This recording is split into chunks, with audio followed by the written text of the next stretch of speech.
हमें उन महापुरुषों के संघर्षों के चलते आज हमें बोलने का अधिकार मिला है, हमें चलने का अधिकार मिला है।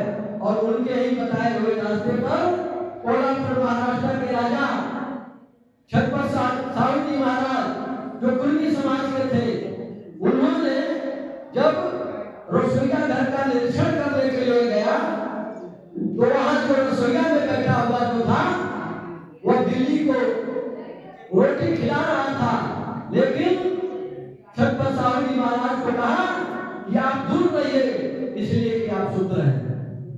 साथियों, उनके मन में यह ठेस लगा कि मैं एक राजा होकर के और मेरे साथ यह रसोईया इस तरह से बात कर रहा है, और उनके दिमाग में जब ये ठेस लगा तो उन्होंने उस राज्य में ये व्यवस्था लागू किया और उन्होंने एक भोजनालय खोलने का काम किया, जिसमें वह उस राज्य के जितने कर्मचारी थे वह जाकर के वहां भोजन करते थे। छत्रपति साहूजी महाराज ने उन्होंने 26 जुलाई 1902 को अपने स्टेट में 50% आरक्षण लागू करने का काम किया था। जिनको आरक्षण का जनक कहा जाता है छत्रपति साहूजी महाराज को।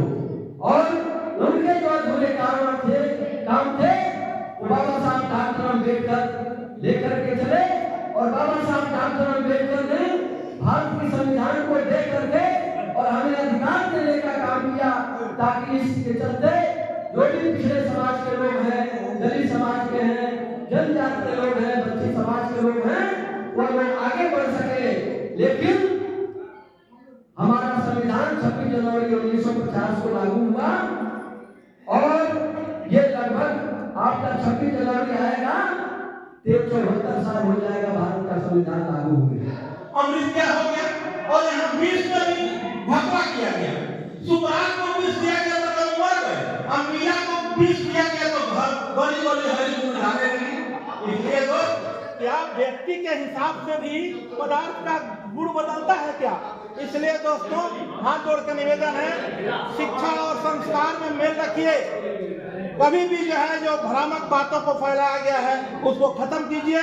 और विदेश के लोग जात को खत्म करने के लिए मशीन बना दिया, सिलाई मशीन बना दिया, कपड़ा धोने के लिए वॉशिंग मशीन बना दिया, बाल काटने के लिए मशीन बना दिया, और भारत में जात बनाता है। तेल पेरेगा तेल, कपड़ा धोएगा धोबी। इसलिए दोस्तों इनके पूरे सिस्टम को डैमेज कीजिए। और से बात हुई, मैंने कहा कि दोस्त आप उनके दिए हुए जातों को हटाइए। तो मैं कहता हूं चंद्रभूषण भाई से कि जात का लेप चढ़ाए हुए हैं, मैं हाथ जोड़ कर निवेदन करता हूं, सबसे पहले जात जो बनाया है उसको डैमेज कर दीजिए, उसके संस्कार पर्व त्योहार को खत्म कीजिए और माँ बहनों को संगठित करके अपनी बातों को कहिए और उनके भ्रामक बातों का खात्मा कीजिए। तब जाकर भारत मजबूत हो जाएगा और तब जाकर के वो जो सावित्रीबाई फुले की जयंती का सार्थकता और उपयोगिता रह जाएगा। जय भारत, जय